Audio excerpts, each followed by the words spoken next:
we're back. Yes, we're back. We're back. We're back. Yes.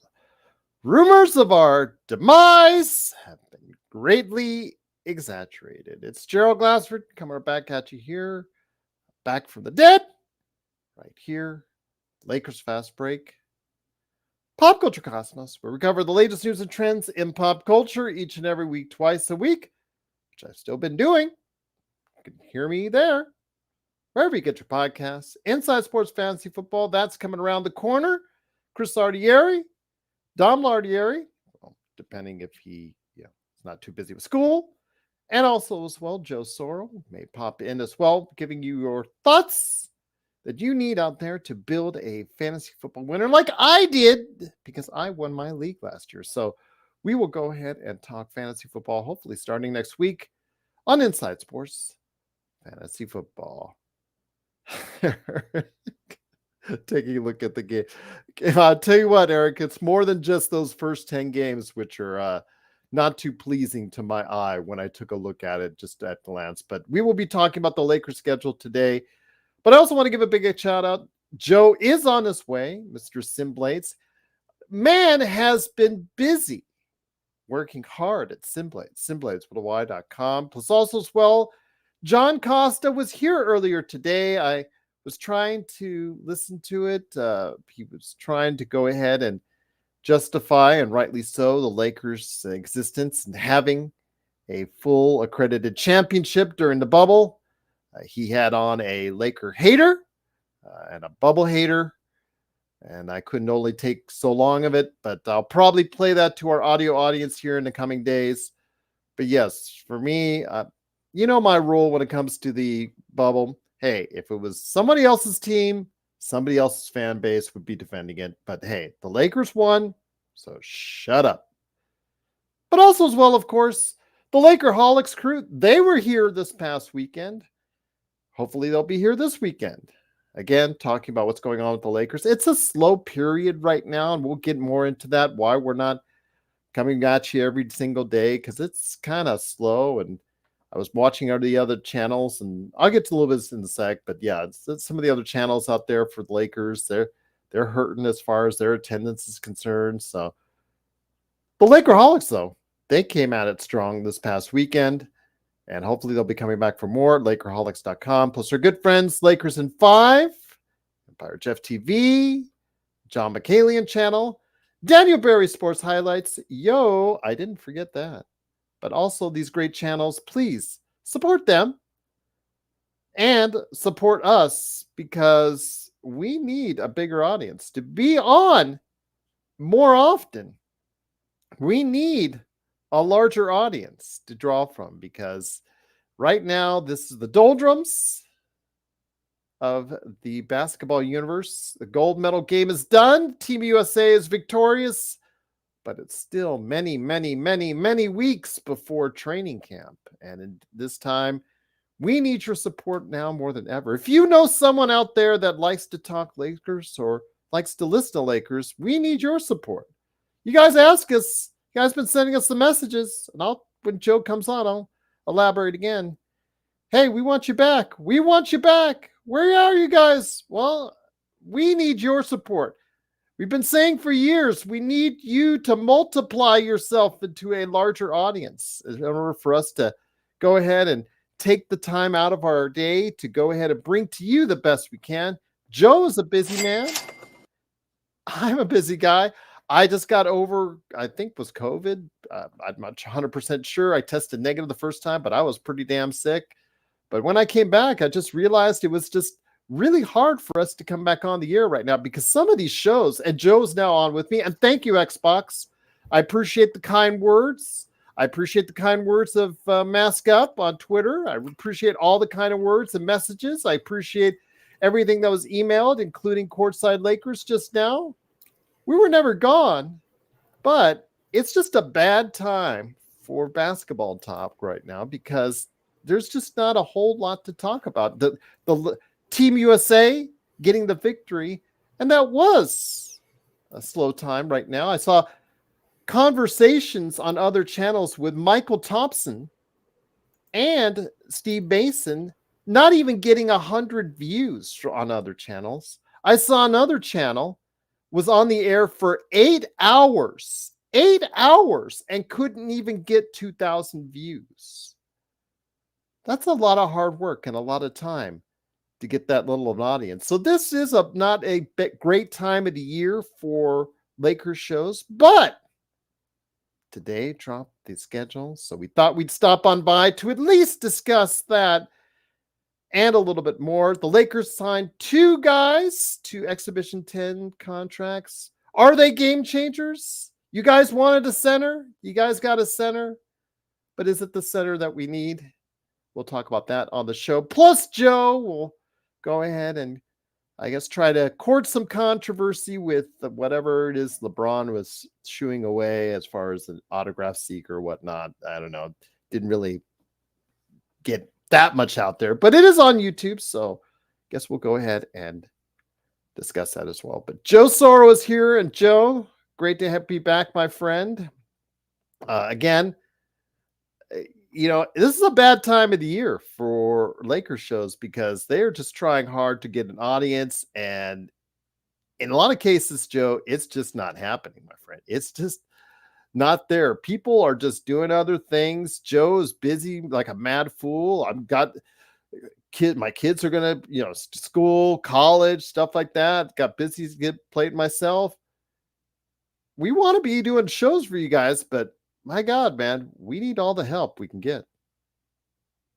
You're on mute. Yeah, it is a good excuse is still an excuse. And thank you, legend. Appreciate it. It's a mindset that either you have or you don't. Or there's a way you can develop it too, but I think it's always been there, and you end up maybe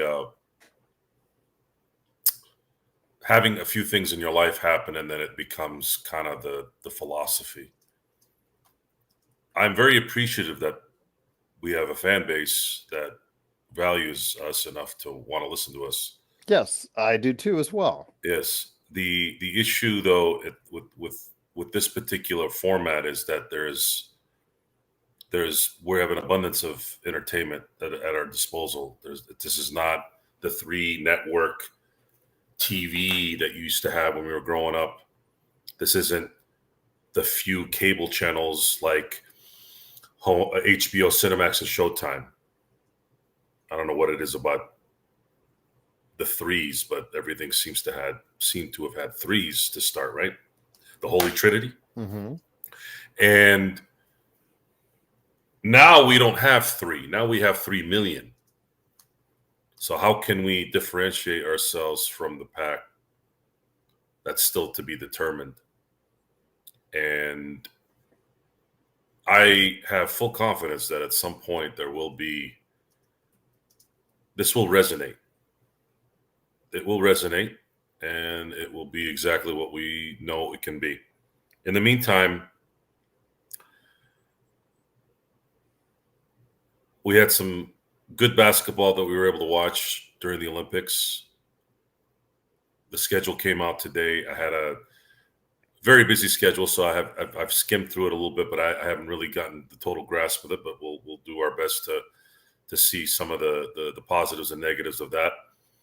The LeBron situation, if you will, seems like there's always something, right? I do want to talk about that because I feel like it's such a dead time that they're picking on anything to just because I think that is just who we are as people. I think we like drama, and you think you don't. Drama for some people is the only excitement. Now, people will interpret drama in different ways. I tend to get pretty brutal sometimes with certain people in my circles that I've known, whom now probably don't like me as much online when there's a political discussion or cultural discussion or social discussion. It's a small group, but it's one that that sticks to me because it's really kind of like the only one. And I realized I'm like, well, okay, so the drama there, is that really for me? Am I having too much fun with it? Am I setting bad vibes? Am I being that guy? And then you talk about Lakers fast break.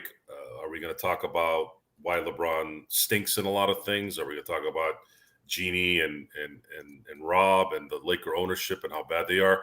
And the sad thing about that is Gerald and I talked about this just about 15 minutes ago. And this is me minding my own business today, folks. I went out to dinner with one of my business partners, and we were enjoying our meal. And they told me about a gentleman that they know who's a semi-pro golfer who's owns a Amazon fulfillment business and other things. And he's got a lot of money and a lot of resource. And apparently he has season tickets to the Lakers. And I guess he got a box. He's got floor seats, something like that. It was kind of loud in there, so I couldn't hear everything. But apparently his daughter had a birthday, and they did get a box. I think it was like $90,000. And I guess whomever the customer service person whom he was talking to treated him like he was garbage.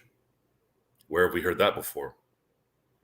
Now, this is someone that's not of any ilk in the Laker organization or someone who's famous, but we all know what they did to Jerry West, who, I find the irony there hilarious because they don't probably have that building if Jerry West doesn't exist, but that's a story we've talked about enough.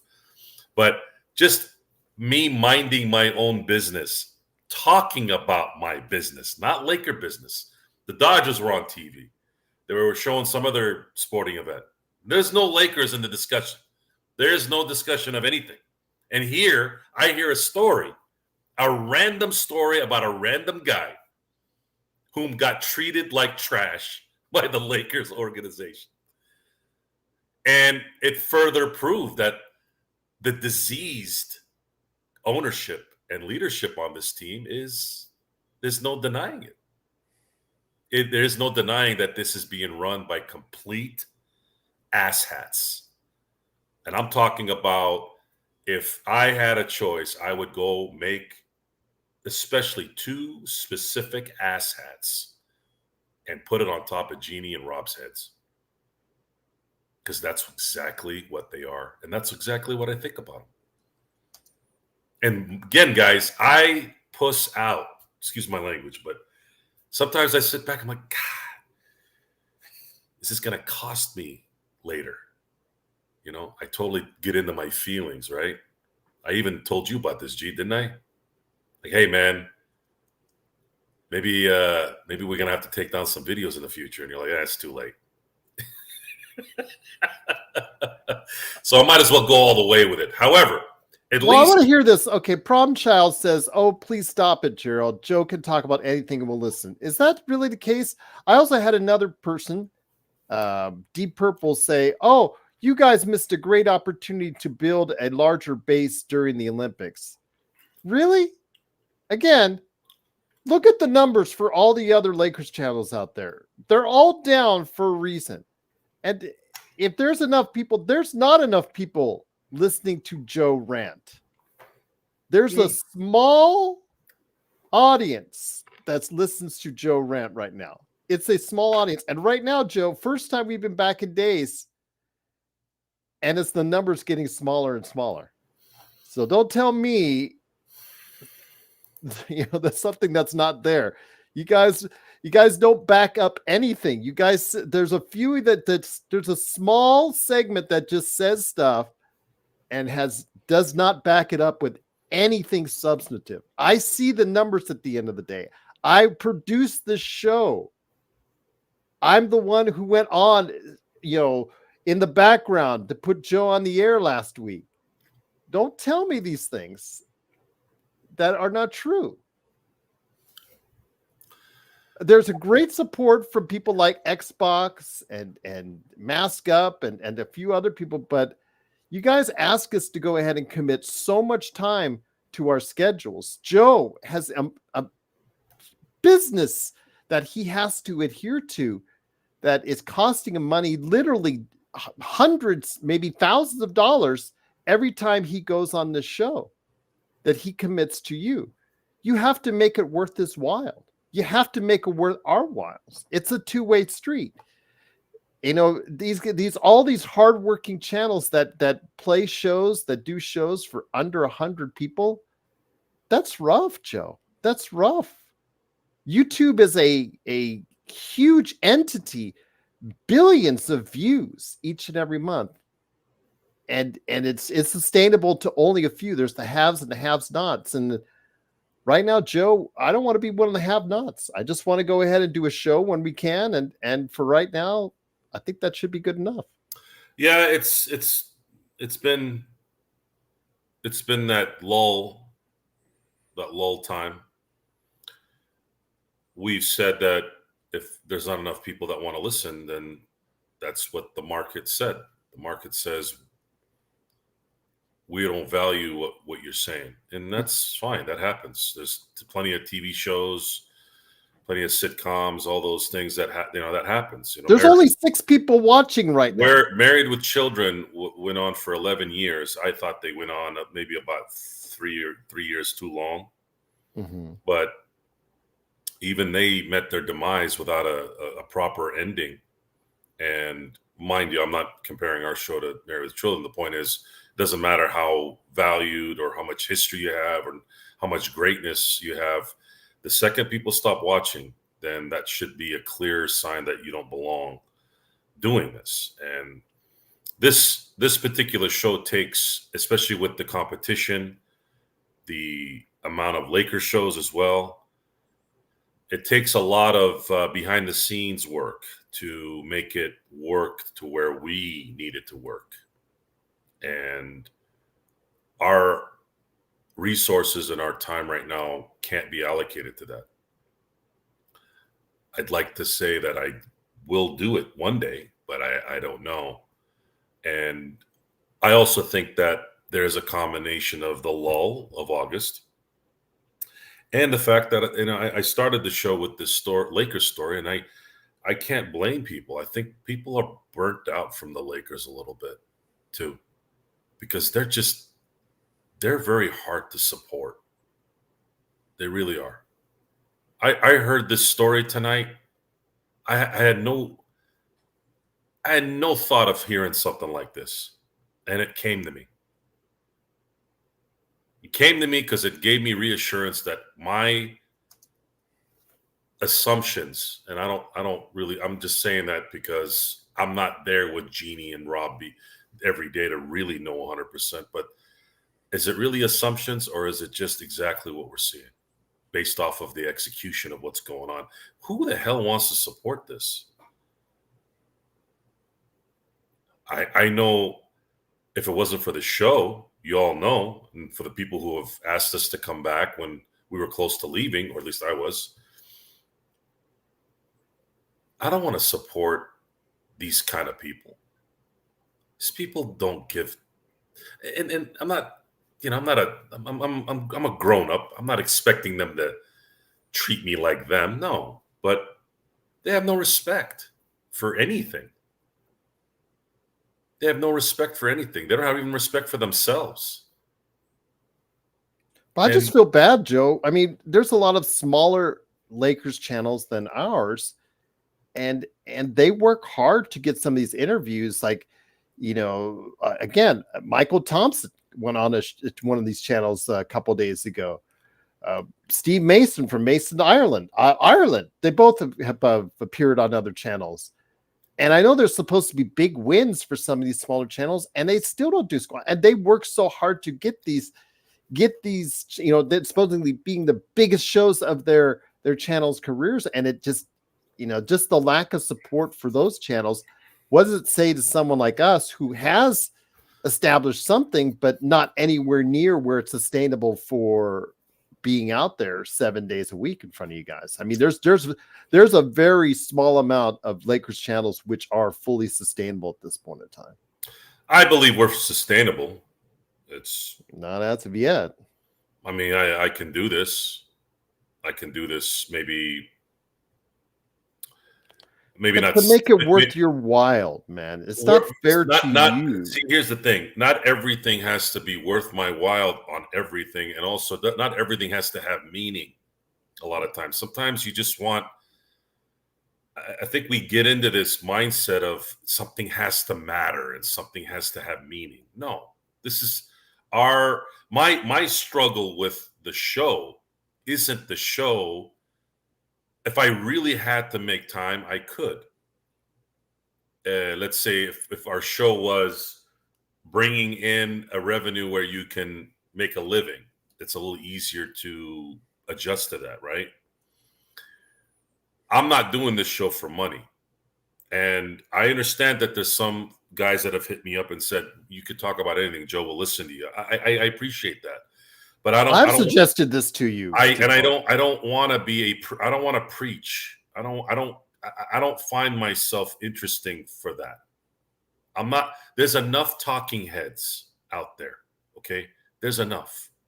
There's TED Talks. There's a bunch of yahoos on every podcast and every kind of channel, whatever it is, talking about how they should live their life, how you should do this and do that. I don't want to be that sewer rat. I don't. Like, how many of those guys are you going to listen to and get inspired? I'm not here to inspire. You should be able to inspire yourself. You know, I come from the Chuck Noll mentality. If I got to motivate you, then I'm firing you. You've heard me say that a few times.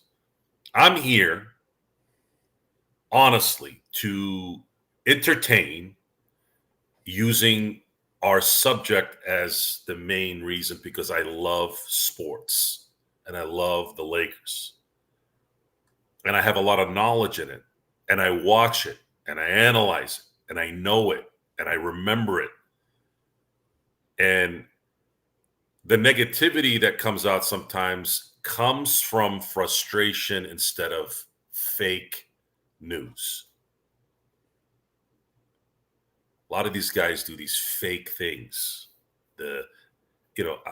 Yelling every 5 minutes on a show tends to be condescending at some point. But Stephen A. Smith and those types seem to have made a living off it. And I think a lot of it is too is because of the fact that he was one of the first ones that was like that on like cable network TV. Yeah. So his time it's been 20 plus years. So that's what it is. Actually, that's pretty impressive. Whatever you say or disagree or agree with what he says, the fact that he's still on the air doing what he's doing, that has to be, at least that part of it is impressive to me. It's a battle of attrition. Mm-hmm.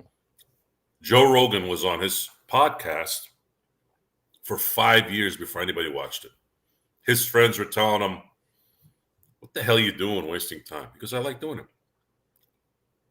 And Joe Rogan gives me a headache.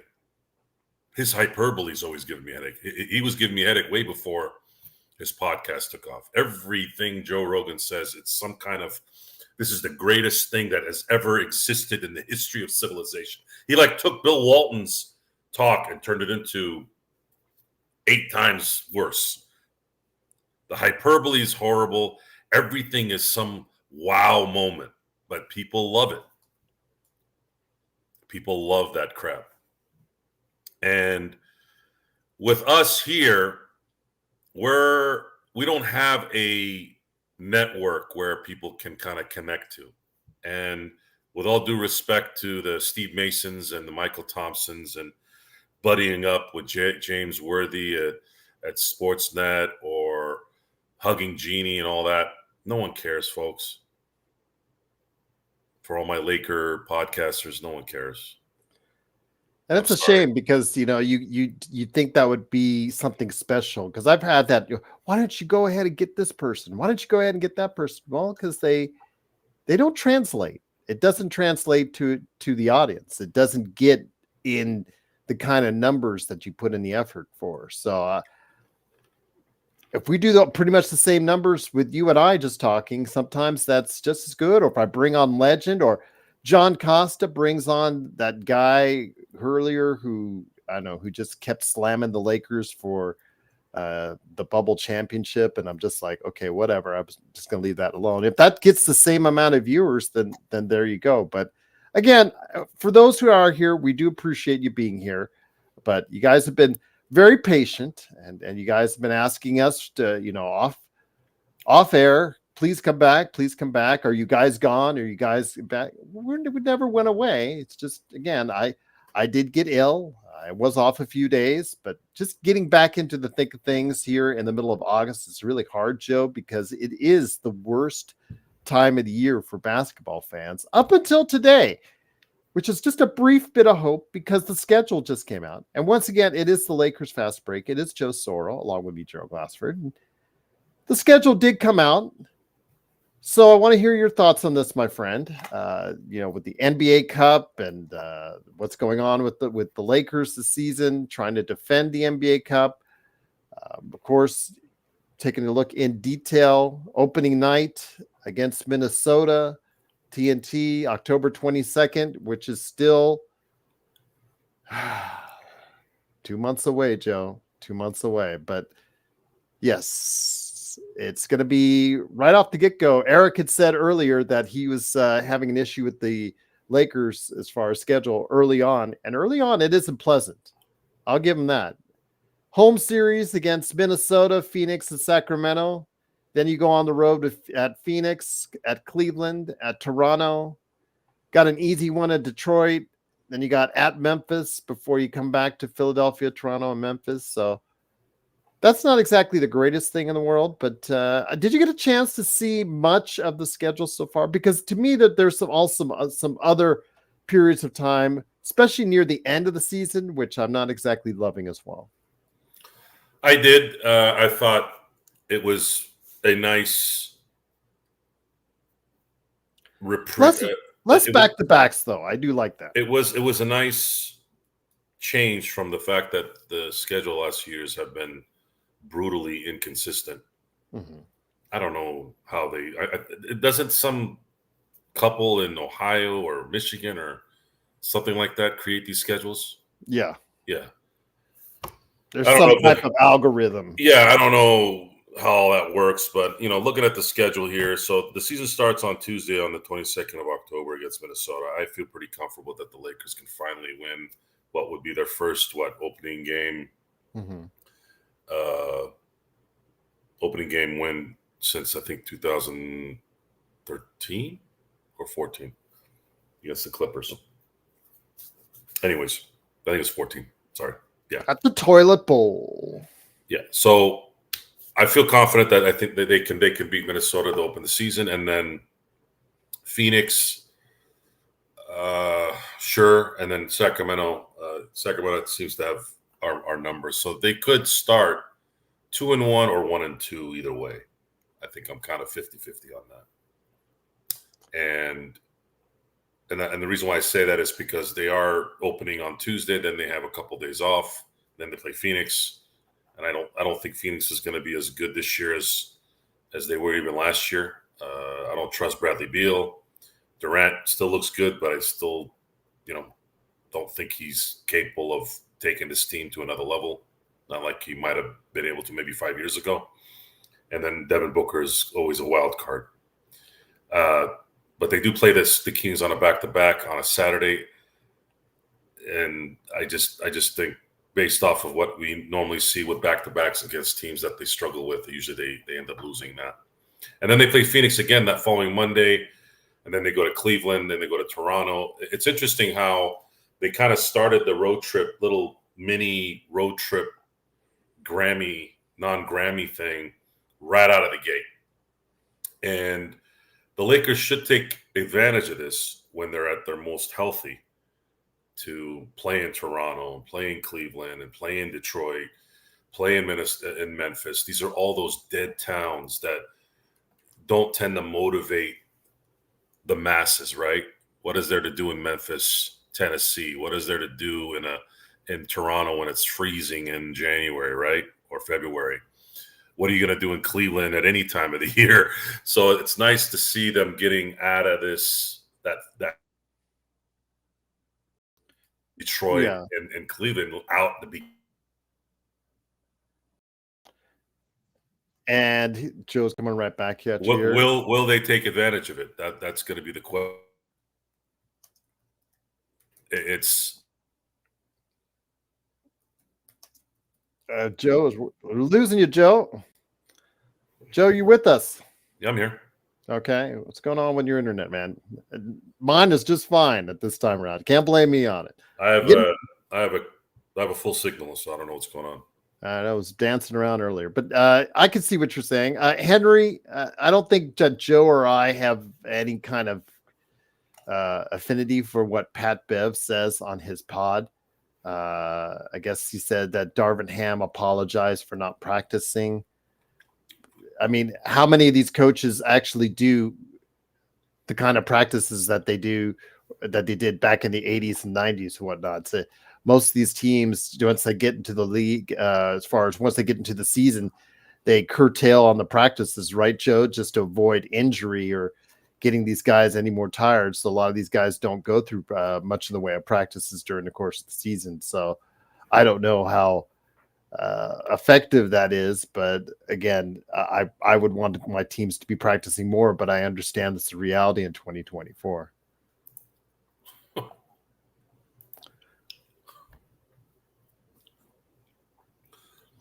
Two clowns yapping about something when it's too late. Exactly. I see that all the time in life, and I'm sorry to throw Shaq and Kobe into this because I'm the way I am, and no matter how hard I try not to be sometimes, but and I because it sounds like I'm we're not human and we don't make mistakes, but not every mistake is the same. The mistakes you make, whether you were immature or you're making bad decisions, it still lingers. There's some mistakes that never go away. And Shaq is a big. Shaq talks about how he screwed up the Kobe thing. I was there, folks. I was there.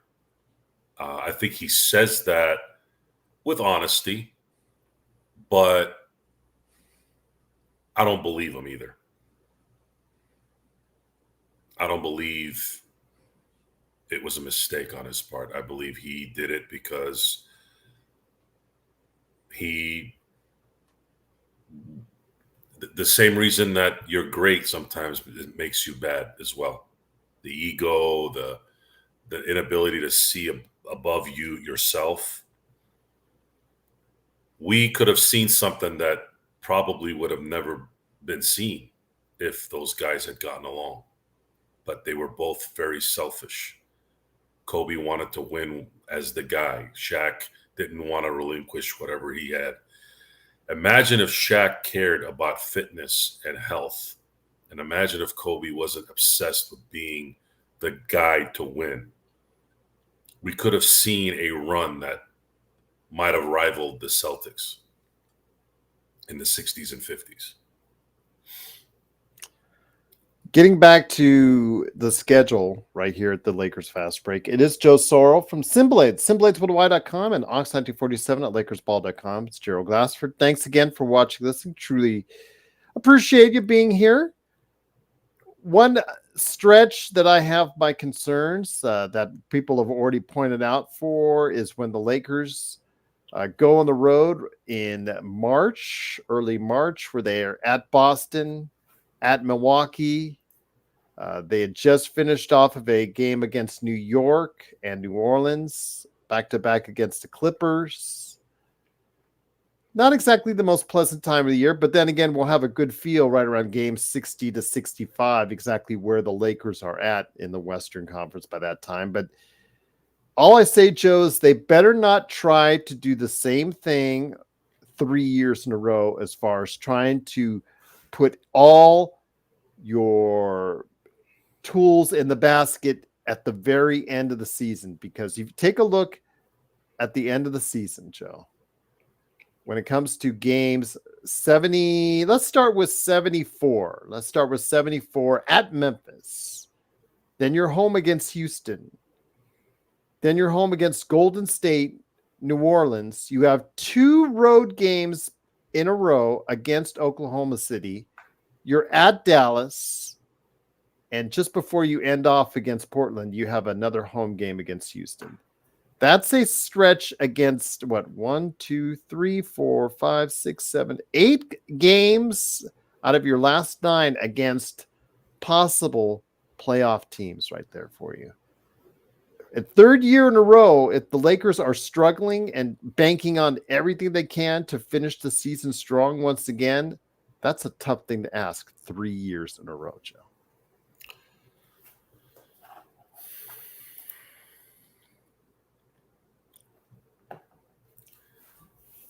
The question is, is this team going to buy into JJ Redick's rhetoric? Hopefully they do beforehand. JJ Redick's rhetoric. Redick. Mm-hmm. JJ Redick. JJ rhetoric. That's all I'm waiting on. It's the same team from last year.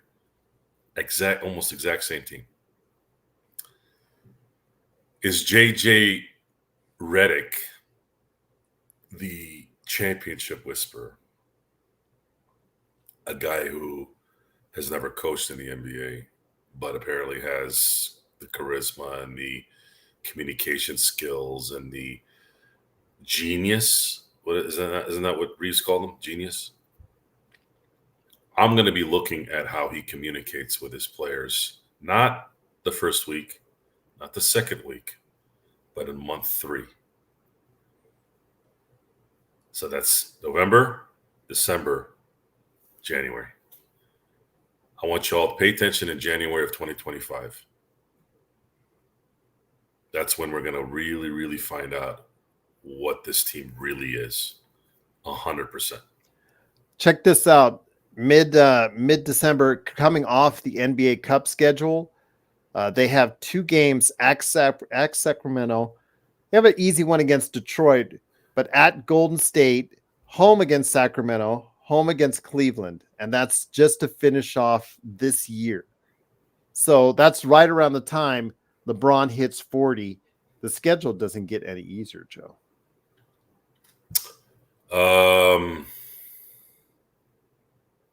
Schedule being easier or not is really not the discussion anymore. Can LeBron play a full season without a major injury like he did last year? Can AD play 76 games again? Can JJ Redick improve the team's execution?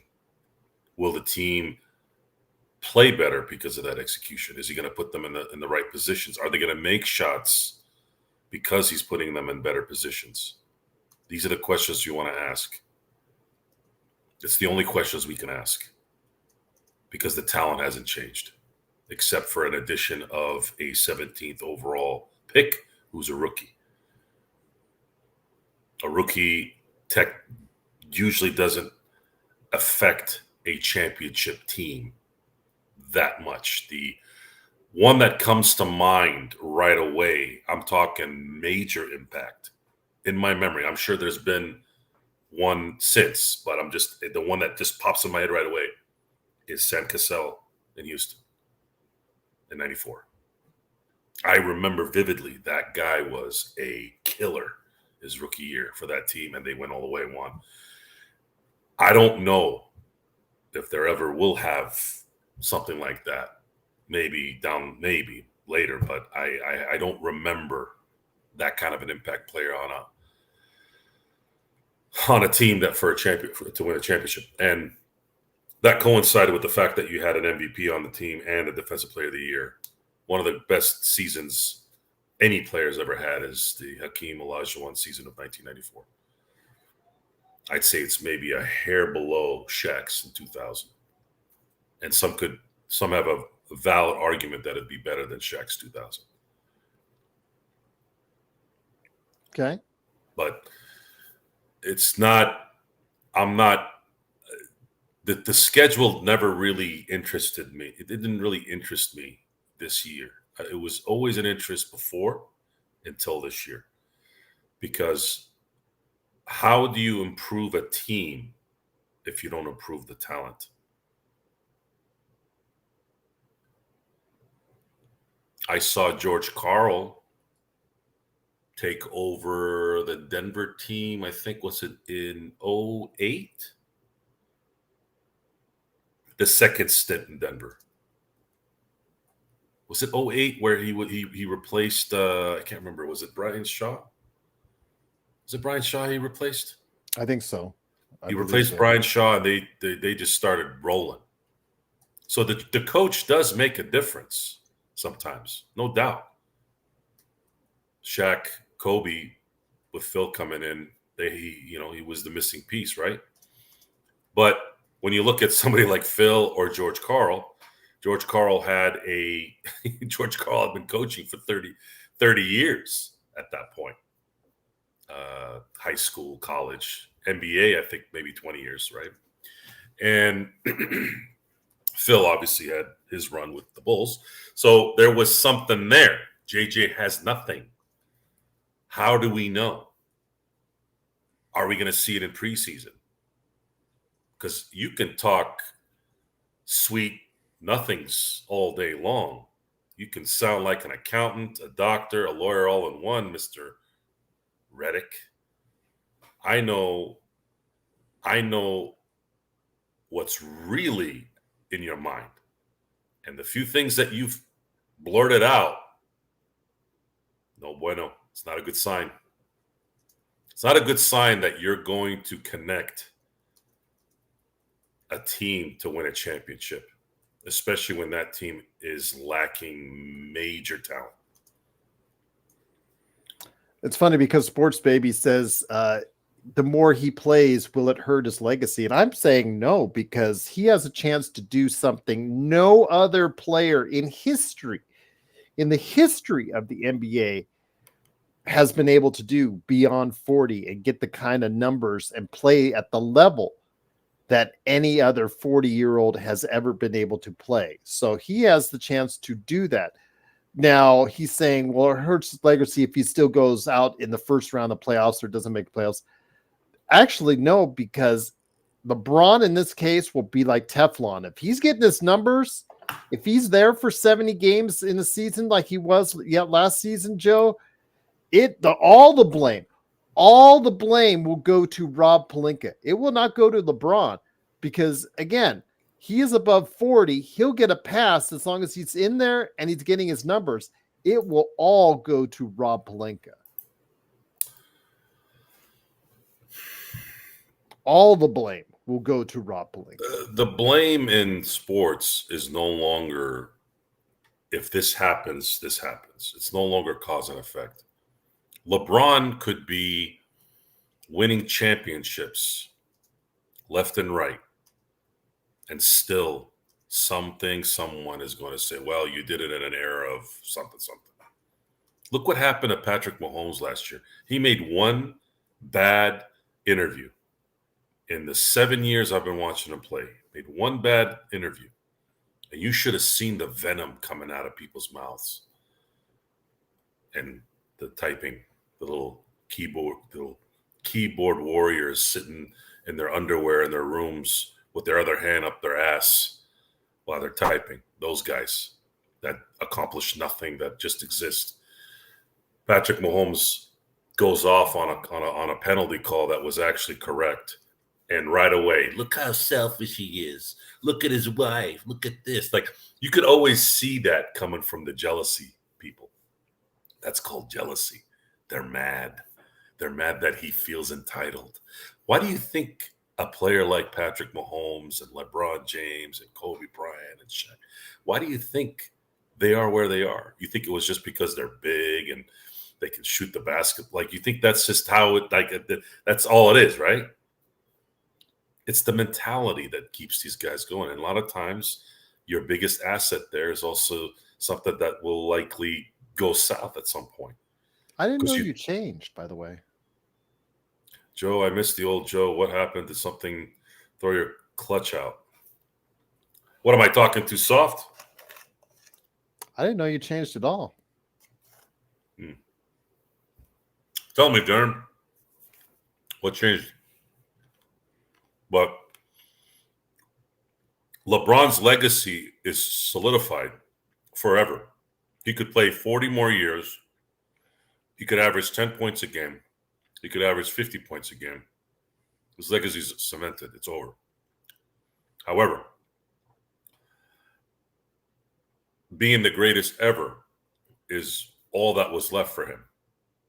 And for you to do that in sports, you have to win championships. And he hasn't done that enough. This is going to be his 22nd season, and he will end his 22nd season very likely with only 4 championships. A man that talented, who's had that many opportunities. Granted, I know some of them were unfair. Guys got injured. Durant went to Golden State. I understand that. But there are also a lot of bad series he had, which, most great players have bad series. But there was a couple bad series that he should have won if he's that guy. And there's no denying that. And when you compare that to someone who never failed in those moments versus someone who did, well, I'm sorry, but you're going to have to go with the guy that never failed in those moments typically. Just wanted to mention real quick, the NBA Cup, the schedule right around then as far as mid to late November has games at San Antonio, at home versus Utah, at Phoenix, and at home versus OKC. Just to let you know, that's for the, before they get into any more qualifying rounds that'll take place in December. That's what they have right there. And then if the Lakers do make it, obviously it goes into the qualifying and then into the Las Vegas rounds. And if they don't, then obviously the schedule will change a little bit from there. But yes, for the most part, I guess if you're into less back-to-backs for the Lakers, it's a good thing. The Lakers, as far as matching up against some of the other teams, they don't have to see as much of as they do on other occasions. I believe Dallas, OKC. There's like 3 or 4 teams that they only see 3 times instead of 4. So that's a relief right there. But for the most part, there's going to be some ups and downs. And like you said, right out the get-go, JJ Redick is going to have to make sure he's got the team focused and ready to play, because as Eric in our chat earlier said, it's going to be a pretty interesting stretch right out of the gate.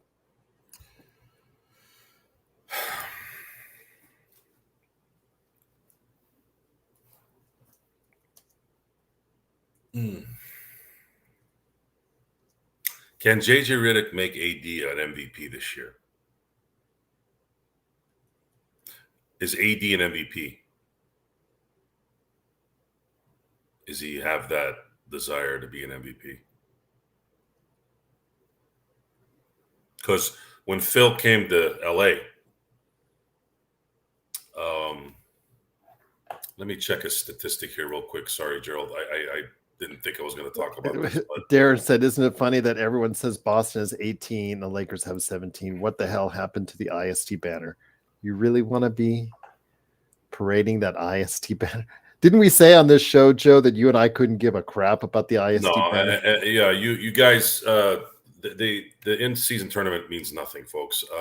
However, I am going to check out Johnny's show from today, because if his guest was downgrading the bubble, then we may have to have a little. Yeah, he was. I could only stand about 5-10 minutes of it. Yeah, I had to turn it off. That looks like prime meat for me. So. But props to Johnny, because John did a great job in trying to defend the Lakers bubble championship. So props to him. The other guy was just annoying as all hell.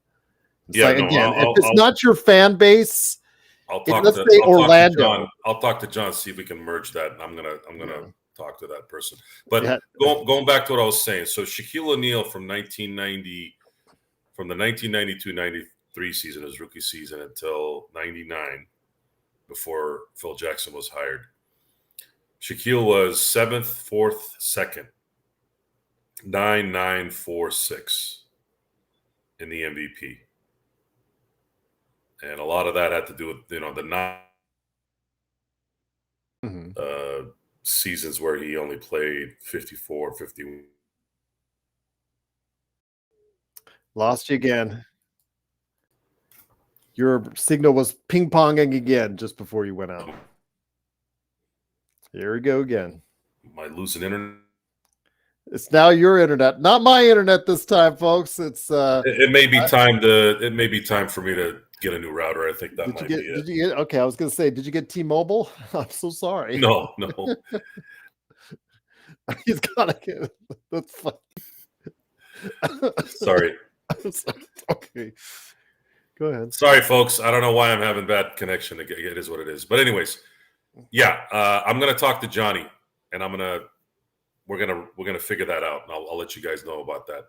The other thing is Shaq year where he was second in 1995, I believe. No, not 94. Was it 95? Mhm. Yeah, 95. Are you downloading something? No, Okay, because that happens to Josh, my co-host on the Cosmos, when he has somebody is playing in like PlayStation 5 or downloading something. Yeah, it goes haywire from there. My bad. let me see. Are we okay now? Yeah, we got it. It's just to stay on for the next 10 minutes. We'll go ahead and Okay, call it. so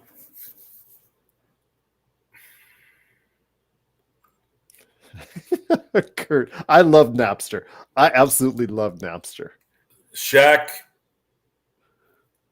was motivated to be an MVP in 2000 by Phil. Can JJ Redick motivate AD to be an MVP this year? I would say if I was going to ask JJ Redick a real question, something that hasn't been rehashed by moron hacks that were hired due to their looks and their ethnicity instead of their talent. The question I asked JJ Redick, if I had only one to ask, is JJ, can you make Anthony Davis the MVP this year, or at least be a contender for the MVP? Can you take that momentum that they got playing it for Team USA, and can you translate that into something larger for the Lakers this season? I don't want Can to. he channel that? Did you feel like he was an MVP type player in that tournament? Yeah, for the most part. I mean, there was the stretch against Jokic, which again, he always has an issue with Jokic. But outside of that, if you tell me which players played the best for Team USA throughout the entire run from Las Vegas to Paris, your number 1 and 2 were LeBron and AD. And I don't think anybody would argue with me on that. I don't think anybody would, as far as the overall hoop started from the beginning to the end. AD was there in crunch time, Joe.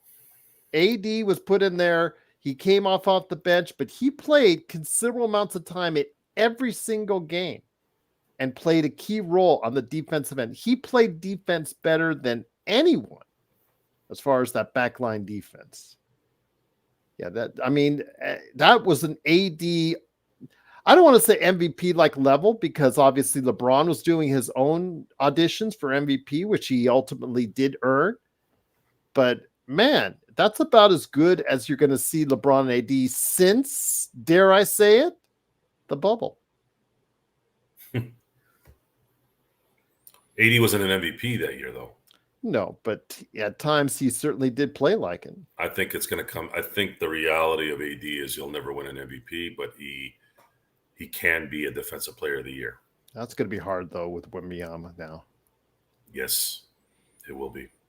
We may have had our disagreements on as far as last season, but transitioning this season as San Antonio gets better, it's going to be very hard to ignore Victor Wembanyama. Wembanyama was the most potent defender last year. I saw a 3-on-1 break completely fall apart because of him. Folks, what do you define as a valuable player? I'll tell you what the most valuable player is. It's the mother effer who is feared. You feared Steph Curry. You feared him. He could drop 9 points in 30 seconds on your ass when you're up 8, right? That's an MVP. LeBron James, 6'8", 250 pounds, can run like a deer, jump over you, around you, dribble, block your shot from the other side of town coming out of nowhere, right? That's fear. Kobe, assassin. Jordan, assassin. Hakeem, block you, spin you, dunk on you. Shaq, destroy your entire front line like you're not even there. That is value. That is scary. That's what it needs to be. Not James Harden getting fouls, doing a drop step 3. Juan Dick his entire career. How is that guy an MVP?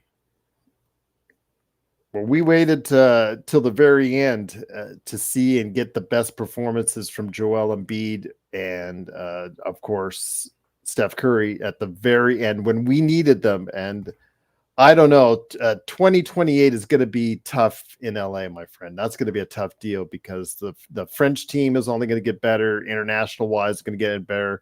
And we don't know who is going to play in 2028 because all these old guys are saying they're done and they're good.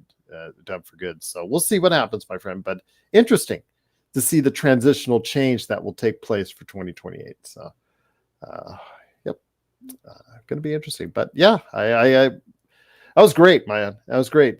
Just watching Team USA, those two come from behind victories, really close, especially that game against Serbia. You and I were just on playback. You and I were loving it. And then, of course, followed up by the Steph Curry. Those were some momentous shots. Were those the best shots you've ever seen from Steph Curry? In a moment like that, yeah. Yeah, I agree with you. I know he's had a lot of moments, but I never saw him make shots like that, even in any of his 4 championship runs. Those 4 down the stretch in that last 2.5 minutes, that's about as clutch as you're going to get. That looked like Kobe in Game 6 against Phoenix in 2010. Yeah. It also looked like Boston in Game 5 in Boston, where Kobe just wasn't missing in the third quarter. Yeah, that's another level that you can't purchase, you can't buy, you can't rent. It's 4 years, Bloodhound. Let's see how the team shapes out in 4 years and see how healthy they are in 4 years. So we'll see what happens. But yeah, it was really a great time. And it was really a unique experience to see everybody come together and it work out the way it did, despite the international teams getting better and better. So yeah, it made for a great viewing experience if you're a Team USA fan. I know our Australian viewers, I know that they wanted a little bit more from their Team Australia, and I think that they will get better. I think there's going to be some area improvements, and I think it's just going to be interesting to see how the international teams get better and better. And yeah, the Olympics were something, Joe. The Olympics were something, my friend. But we'll go ahead and make sure that if we can, we'll go ahead and touch on it in the future as far as the good vibes, the good feelings. I know that everybody now is trying to pair up LeBron and Steph Curry. They had their chance, Joe, to do it at the trade deadline, and I don't think it's ever going to get done. I don't think that nobody is ever going to get their wish on getting LeBron and Steph Curry together on the same team. What? Why would the what? Why? What? Because that's didn't you all the shows immediately afterwards we talk about LeBron and Steph teaming up together, on a team. Of course, that's the only way supposedly that they either one can win a championship. You know what sucks? Technology is at its is so good. I love this particular part of life when it comes to technology. And I know a lot of people are going, what? What are you talking about? Technology is ruining us, right? No, it's not.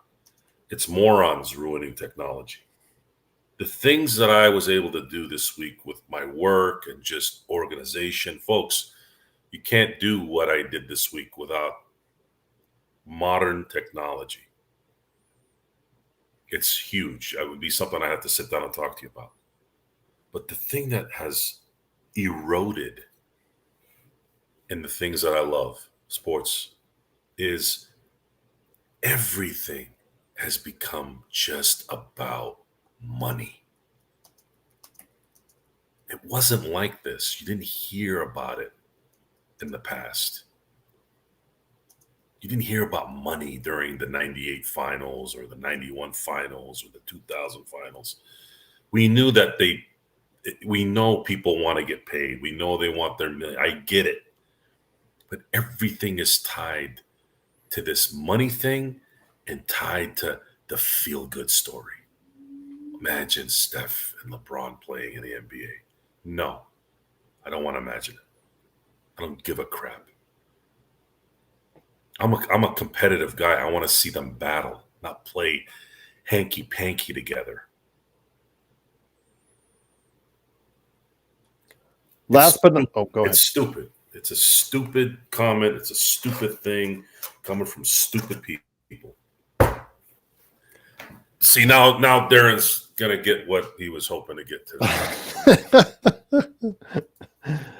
Before we head on out, my friend, the Lakers made some signings. The Lakers fans everywhere have been asking, the Lakers need to sign a center. The Lakers need to sign a center. Well, guess what? They signed a center and another guard, both to Exhibit 10 contracts.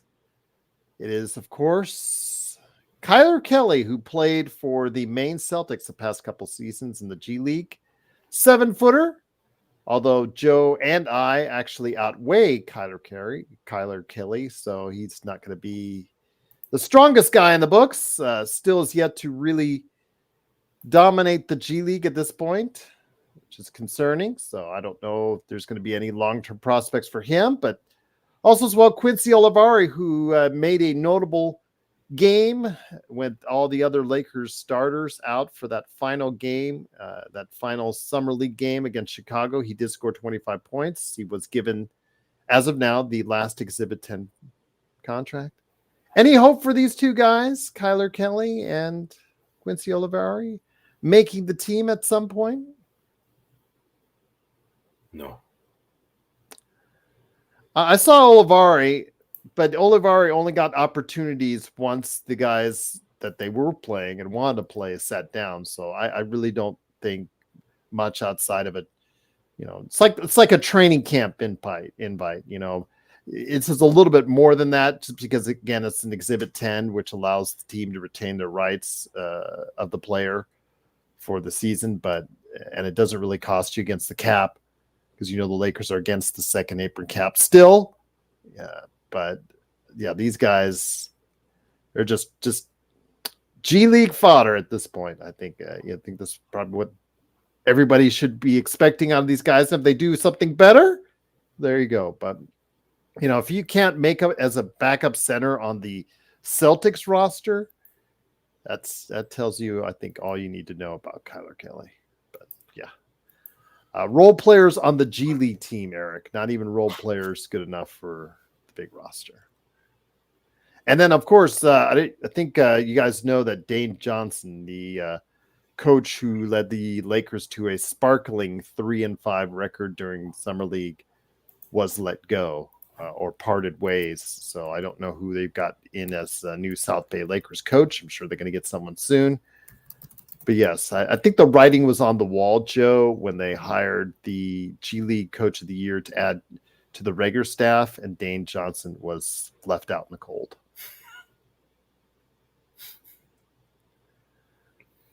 Going 0-5 in the first 5 Summer League games was, that's. We were complaining that there, did these guys practice? I remember you yelling and we're like, what the hell's going on? These guys are getting their ass kicked. And it's just like, who's the coach? Well, there you go. Yeah, being positive about what's coming is very difficult right now. And I don't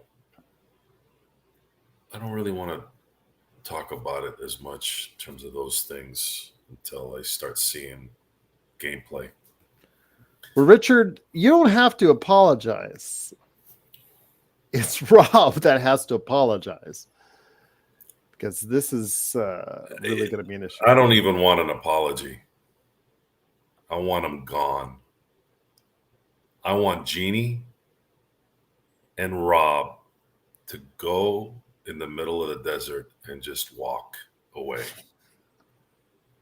I couldn't care less about these two individuals.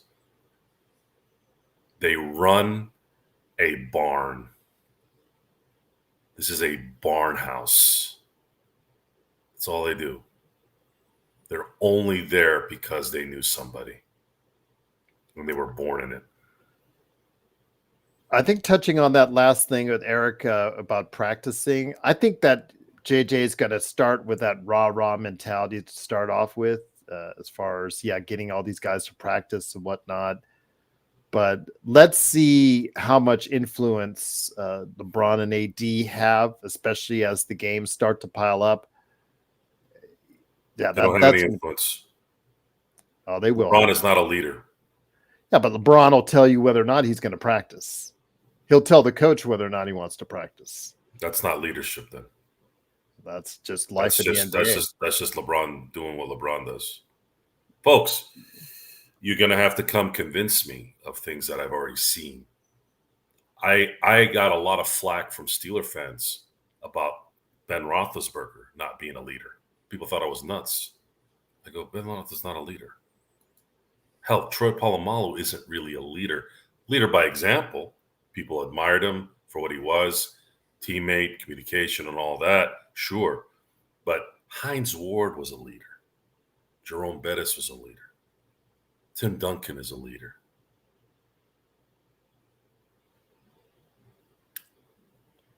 Is Kobe a leader? Derek Fisher was really. He was the leader of that team a little bit because he could glue together everyone. Kobe's just too vicious for that. Again, you could look at this as a derogatory thing, but it's not in a lot of cases. Not everyone is a leader. Would you consider Moses Malone a leader back in the day? Probably not. Led by example. What is a leader? Jerry West was a leader as a front office guy. That guy influenced history for decades. Not just on the court, behind the scenes, everything. That's a leader. Dr. Buss was a leader. This team has no leader. JJ Redick could be that guy, but they're going to have to buy into his stuff, and he's going to have to win. And you can't expect them to win at the beginning either. They could do it, but do you expect it? How are you going to coach grown men and you've never coached grown men? And the pressure of LA and the pressure of trying to win a championship before LeBron retires. And on top of that, he's got to kiss his ass, play his son. Otherwise, what? He'll start putting turtles on his Twitter as some, code that, stop slowing down. Or the rabbit is going to be behind you or some shit, right? Some code that my 5-year-old could have deciphered. It's exhausting, isn't it? Yes. But this is all they're giving us, folks. And I turned on the TV today, and LeBron, I already knew this before today, but LeBron told a kid to stop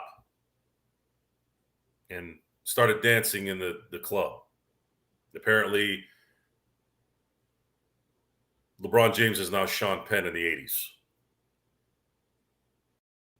What the hell is a kid begging for an autograph in front of a car, in front of people coming out of cars? You think that kid just woke up one day and said, I'm going to go do this? You don't think it was sent over there? I don't know either way, but it's suspicious, isn't it? But what do we see? We see a 4-second clip of LeBron saying, back off. You're in my space. But we don't value people's space. Oh, well, they're famous and they're rich. We can do whatever we want with them. F you and that mentality. F you for saying things you're saying to people you don't even know, where it's baseless. When I criticize LeBron James, I'm criticizing him based off of things he does that cost the Lakers issues. If LeBron James is being a jackass playing for the Charlotte Hornets, Orlando Magic, Cleveland Cavaliers, whatever, I don't care. I couldn't care less. I'm a Laker fan. I am a Laker fan. If it affects the Lakers from winning, I'm going to get angry because that's who I support. And on that note, it has been the Lakers Fast Break. Joe Sorrow and I want to thank you so much for all the words, the kind thoughts, and I guess the people that wanted us to get back on the air. We'll be back on the air. We'll try to be on a little bit more often. But remember, this is the dead time. Remember, 2 months away is the opening of the season. That's a long time away. We'll try to do the best we can to keep you satisfied throughout. But before we go, Joe, since you're a football fan, I know you'll probably not be interested in this, but somebody sent me some comps to the Raiders on the 20th. It's not an exhibition game. It's just training camp, but there's, I guess, something special going on for Raiders training camp. The Legion Stadium on the 20th.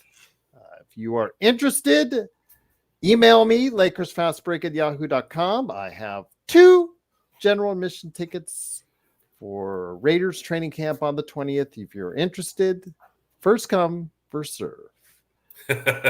So I appreciate the invite. If it was, I know I would not even have offered anyone if I knew. I appreciate it. No, I appreciate if it was Steelers related.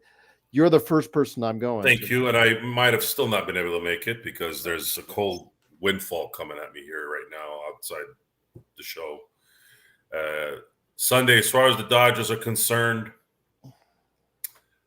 I would like to know what a cold chill is. We're still at 100 degrees. So. I would really like to know what is going on with pitchers in LA. Oh, yeah. You guys are like, man, Walker Buehler, man. Oh, there's something going on. I know.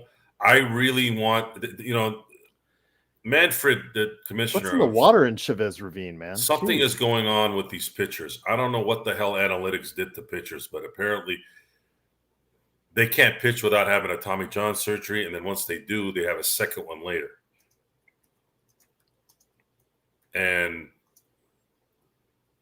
I don't know what's going on. I really don't. I really don't know why it's not discussed more. Maybe they're worried about bad publicity. I don't know. I really don't know what's going on. But all I know is the Dodgers are they're looking down right now, and in Arizona, and the Padres are absolutely coming and gunning for them. And it's starting to get scary now. And it's not going to stop, and it's not going to get any better because the second the Dodgers go into the playoffs, I believe they'll still make the playoffs in some kind of capacity, whether they win the division or get a wild card. I know that numbnuts is going to put Clayton Kershaw in some moment, and you're going to see 7 runs in the first 2 innings. It's going to happen because it always happens. And I've kind of put myself in a position where I'm just going to expect the disappointment, which is usually congratulations, Henry. He's going to get married next week on 8/24. Yeah, congrats, Henry. That's why he's going to be up here in Vegas on the weekend. What happens in Vegas stays in Vegas, unless it goes on the internet. But yeah, have fun, Henry. The Phillies aren't playing that well either. But that's the thing with baseball is all you got to do is hit your stride. 162 games, Joe. You're gonna have your Brandon Ayuk wants to be a Steeler apparently, but I don't believe the Niners want him to go.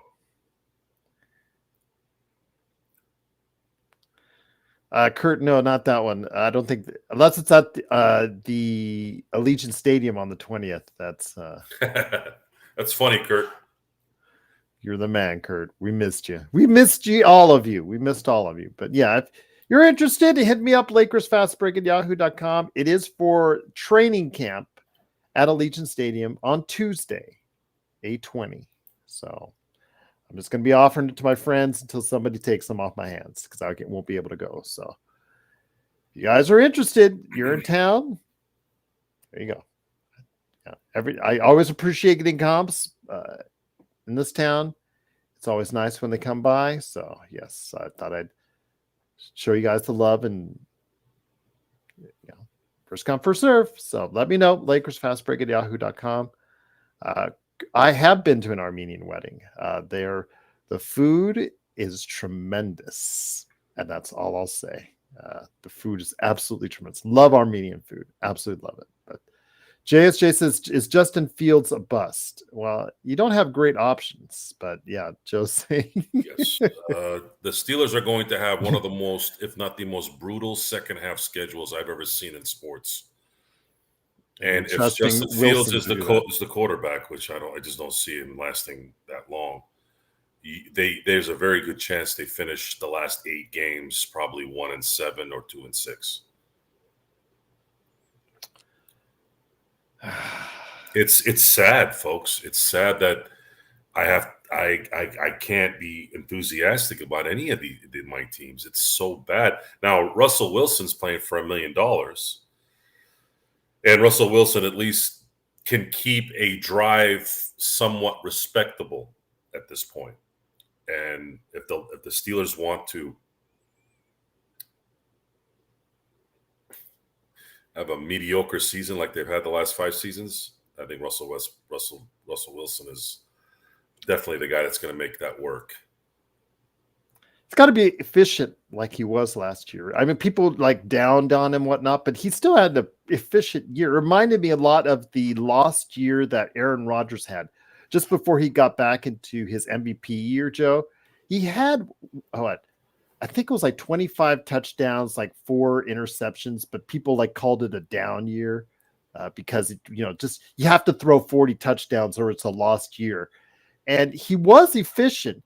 He just didn't have the kind of guys around him to go ahead and really be able to take care, showcase his talents. So if Portland has some playmakers around them, you never know. I mean, about Portland, Pittsburgh has some playmakers around them.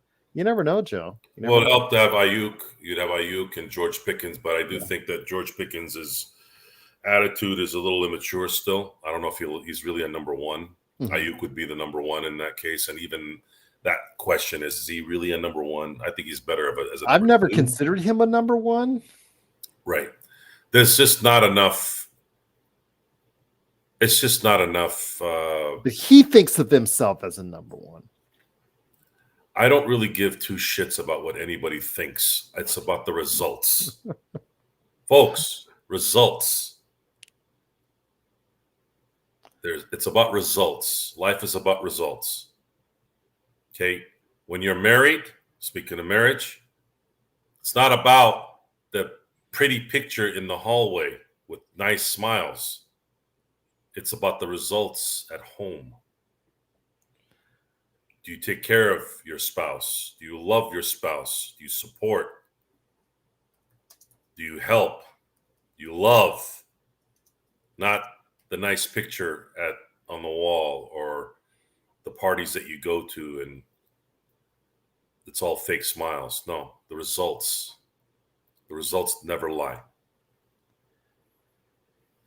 And on that note, again, thank you so much to Xbox and Richard for the super chats. Truly appreciate it. And again, thank you for everybody for the warm welcome back. It is Joe Soro.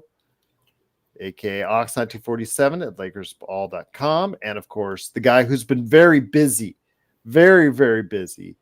That's a lot of my phone calls with Joe. I'm busy. Right there at Simblades with a Y.com.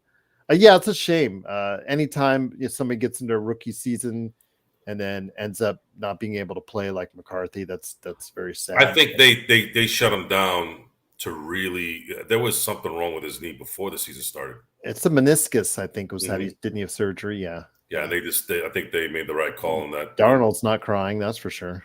So, well, he'll be crying after 4 or 5 weeks when people will be crying. All those Minnesota fans, if it goes south on Minnesota, people will be all those fans that were crapping on Kirk Cousins all those years, Joe, will be the ones that will be sorry. I don't believe that. I believe it. That was the Band-Aid that they had to just rip off. They were never going to win with Kirk Cousins. Yeah, but he was a solid regular season guy. Solid regular season doesn't mean shit. They need to win championships. No, they don't. It's about championships. And you need to, at some point, you need to do something that the Lakers aren't doing right now, which is start over. But you have incompetence in power that have no idea how anything works. Yeah, if Jefferson decides he wants to bail, Eric, yeah, they'll get a nice package for him. So. Yeah, he ain't going anywhere, bud. Who knows? The only guy they have to pay is Jefferson. Give him $40 million a year. We'll see if these guys, they get unhappy real quick. So we'll see what happens. But it is, of course, Joe Sorrell, myself, Gerald Glassford. Thanks again for watching, listening. We'll be back a little bit more often than taking a week and a half off. Know that we're not done. We're not off the air forever. We didn't quit. Didn't do anything like that. I did get sick, but I did come, you want to come back. It's just that time of the year, guys. And we don't want to give you the same regurgitation like Joe. Joe gets bored, and you can see it when Joe gets tired of talking about the same thing over and over and over. And I don't want to do that to him, especially when he's got so much on his plate already. And again, Kurt, like you said, just chill and enjoy the rest of the It is our job. Back it is to our school. job to put the subjects that matter to. It is our job. However, we are doing a podcast, and we are not at a level where we can do this as a primary. Mm-hmm. Plus, I don't want to get clickbaity, too clickbaity. We get a little clickbaity every now and then, but too clickbaity. I mean, like, there's a channel that is like throwing every player in the NBA into Lakers trade rumors. And it's just like, it gets old. It gets old fast. And we're just trying to provide you something fresh each and every time out that we can come on the air. And it's a little bit harder to do so in August.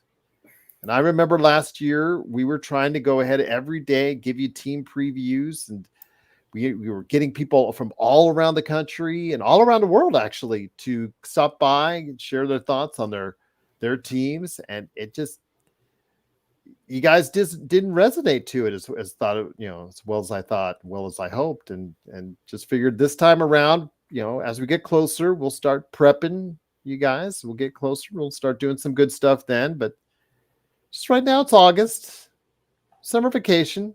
Braun's chilling. I know you guys are chilling too.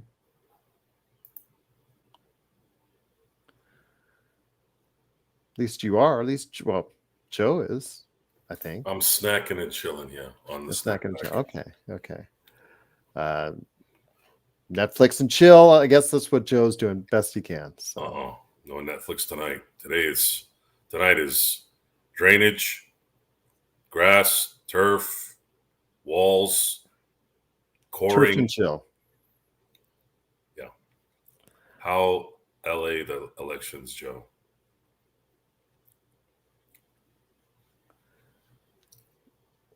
How the elections? Sports baby. I can't read what you wrote. If you're talking about the national elections, that's not until November. So. Yeah, that's not until November. Right now, all you're hearing is lies. And on that note, Napster and chill. That's right. Napster, I heard, was really good, Kurt. And I'll leave it at that. Napster was just a blast for those who used it. Not like I was one that used it, but it is what it is. Once again, let's Joe talk about the Dodgers. expand our horizons. He just did. Darren, look. Let me get my bearings together here, and I'll start doing some stuff here in the next few weeks. I can tell the Dodgers are bothering you a little bit. They're concerned. They are, and I want to know why the arms are blowing up. What's up, Cowboys Nation? Yes, I remember you were on the show. Yes. Hope all is well with you. But once again, it is the Lakers Fast Break. Again, thank you so much for the support and the messages, both private, emailed. No, they had these problems before the pitch clock, guys. Stop using the pitch clock as an excuse. What's this deal that they're talking about? Something to 6 innings. What are they talking about? I heard they might be considering a change for about pitchers for 6 innings, supposed to be sprucing up the offense or something like that. I don't know. I saw it mentioned on ESPN real quickly, and I was like glanced at it. So like, I don't know, 6 innings to earn a win or something for starters. I don't know. I again, I kind of missed it. So I want everyone that does stupid stuff like that gone. Ohtani's solid. Yeah, Ohtani's just doing this thing, like you said, sports baby. And Aaron Judge hit 300, his 300th home run. One of the greater sluggers of this era. I don't want to go through every era because that's into a entirely different debate, but of this era, Judge is one of the biggest sluggers of all time. But at the end, it's kind of a warped way of dealing with it, Joe, because this is not contact hitting is a lost art. It's now about either hitting a home run or striking out, and there's just no in the middle. It's just the kind of game that baseball was is not what it is now.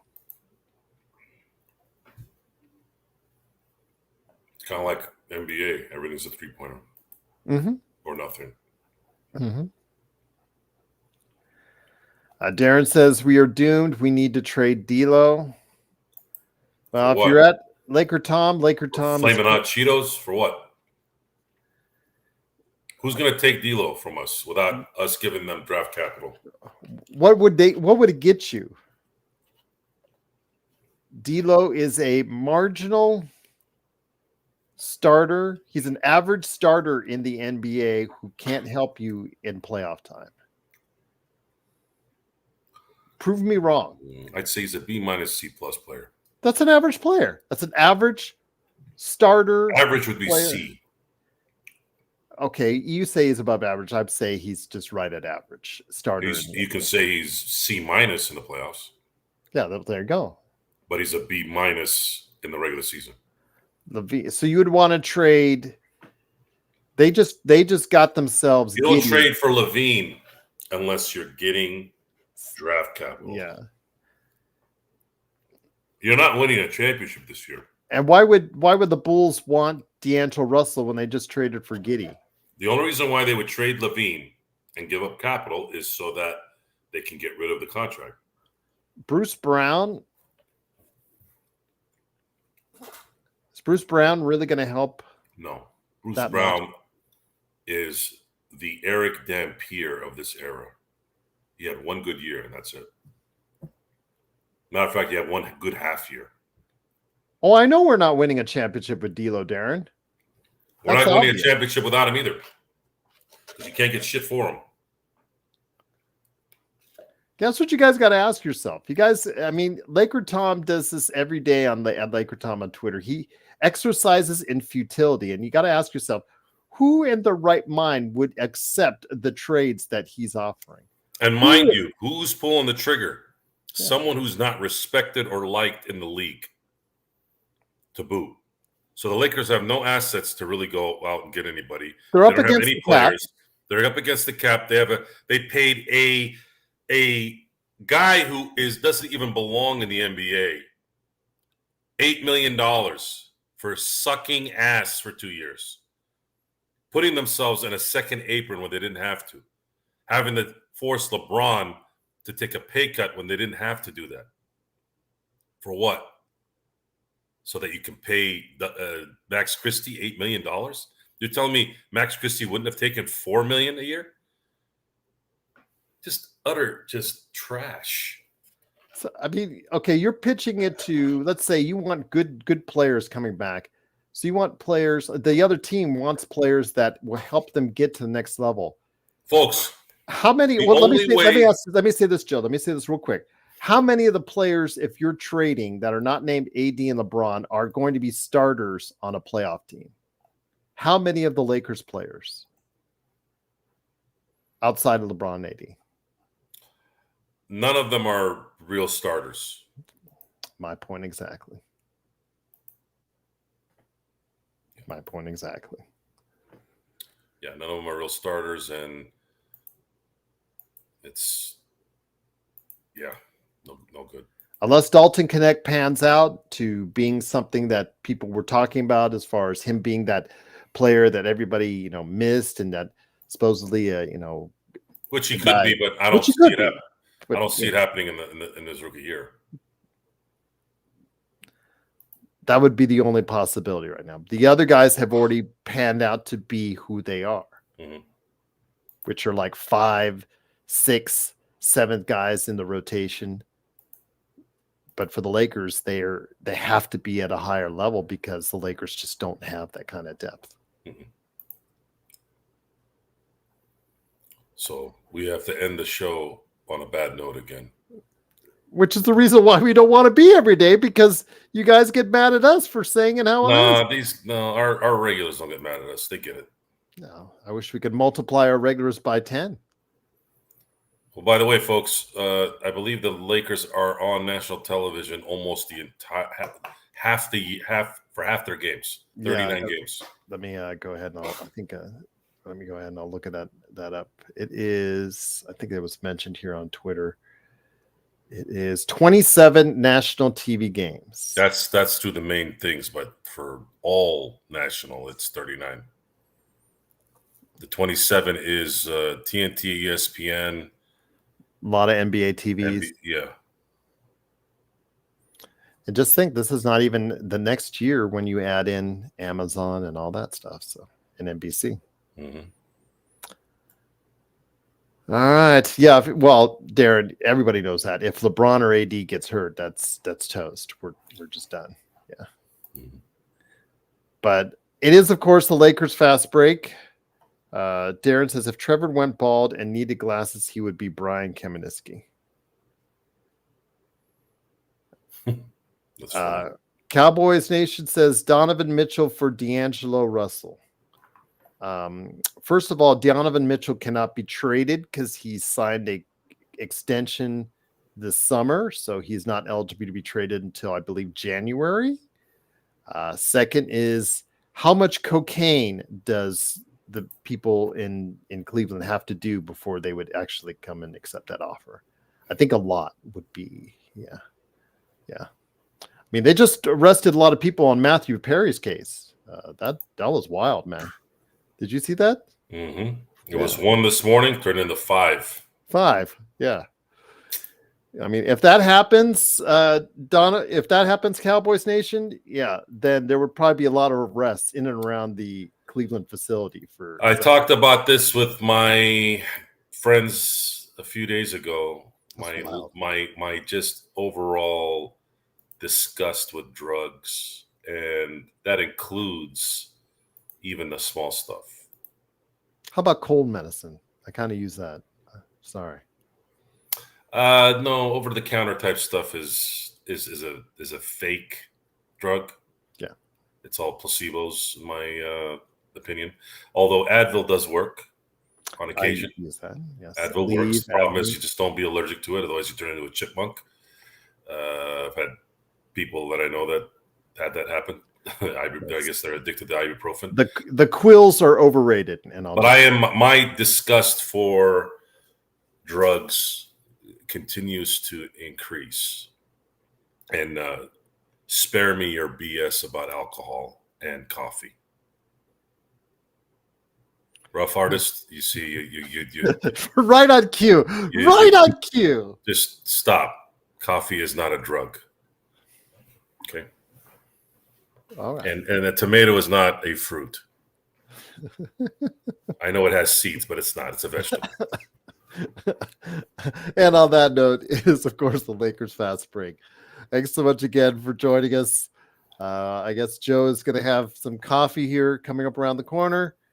It is, of course, Gerald and Joe. We'll try to be back a little bit more often. Again, it is the dark point in the season, the dark point of the year, the dark times, because it is so slow. 2 months until the Lakers' first game. Training camp is still a ways away, but we'll try to keep you entertained as best we can, as often as we can, always right here. I've been very chromatic this evening. Ooh, that's a good word. So, Darren, Chromatic. I hope I ended the show with a little bit of me. Yes. Well, yeah. Was that you, or does that not you? That's what I want to know. Me, y'all have never really seen me. It's better in person. Me is a scary person to a lot of the puppy dogs out there, because I'll use words and I'll execute the words and they'll really think that I'm about it. So, according to Darren, I was relating to or using notes not belonging to the diatonic scale of the key in which a passage is written. Yes. And I'll leave it at that. All I say was the truth, man. So, that's what it is. I see the numbers every day. See the numbers all year. Been watching the numbers for 4+ years, 5 years now. So, that's what it is. Cowboy Station says Uncle Joe Advo causes heart attacks. Uncle Joe can cause too much damage. Everything hurts you and everything helps you. But what are you going to do? Well, I did have one of those Cologuard thingies. Have you heard about those? I have heard this, yes. And came out negative. I've had 2. There you go. Yeah. If you are in your 40s and guys, you know what? I know, but I've said it on the show. I've advocated for you guys getting colon checks after the age of 40. It is highly recommended by doctors out there for your health.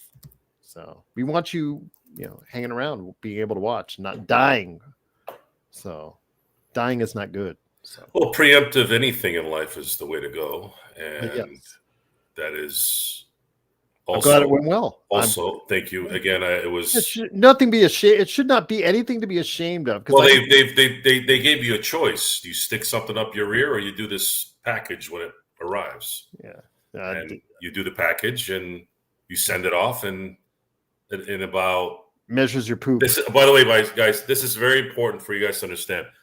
When I go to the doctor to do my yearly checkup, or when I do, let's say, this, colon thing, they update your medical information the second they get the results and you have them. And this is the part of technology I love, because you got everything at the tip of your fingers. Everything. Today, there's a video on, I know this is probably boring for some, but it's important to know the point of the story. Aggregate. I work with a lot of aggregate, a lot of road base. And the question is, what's the difference between recycled road base versus class 2 natural road base? What do you use one or the other for?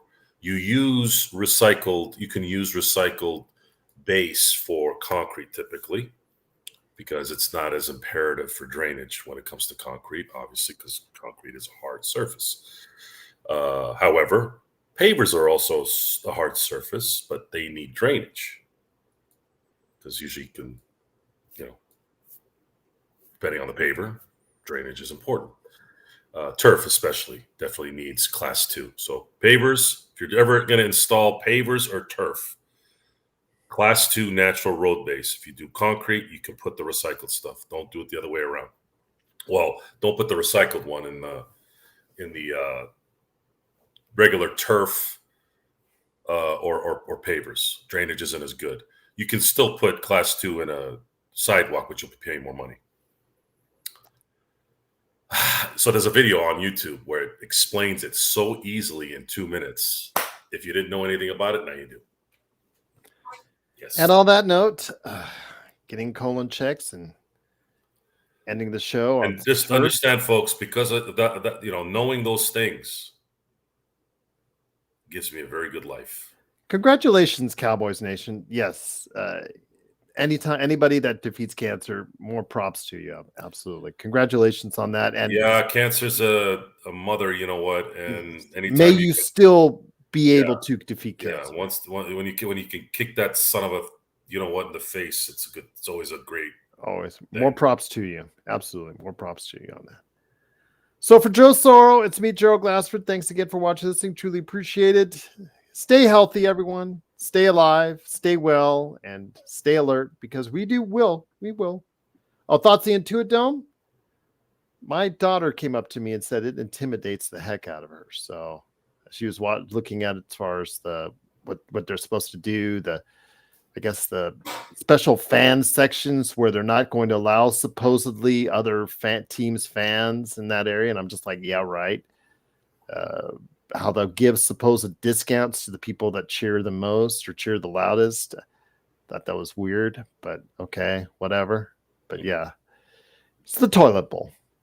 It's a toilet bowl, but we'll see. We'll see. The first time the Lakers step foot in the toilet bowl, we'll see how much of a home court advantage it truly is for the Clippers, but we'll see. Will Lakers take it over? Oh yeah, I think the Lakers will. It'll become purple and gold, and that'll be a truly big insult because all those supposedly loyal Clippers fans will sell off all their tickets to the nearest Lakers fan. Mm-hmm. Yeah, always happens. But Joe, you and I will be back soon enough. Again, I know your time is very valuable, and I know would appreciate you stopping by. Again, everybody else, thank you for taking the time out of your day. If you have someone out there that likes talking Lakers, there's no better place to go. So have them like and subscribe to get the latest notifications. Hit that bell to get the latest notifications on when we come back right here, the Lakers Fast Break Podcast.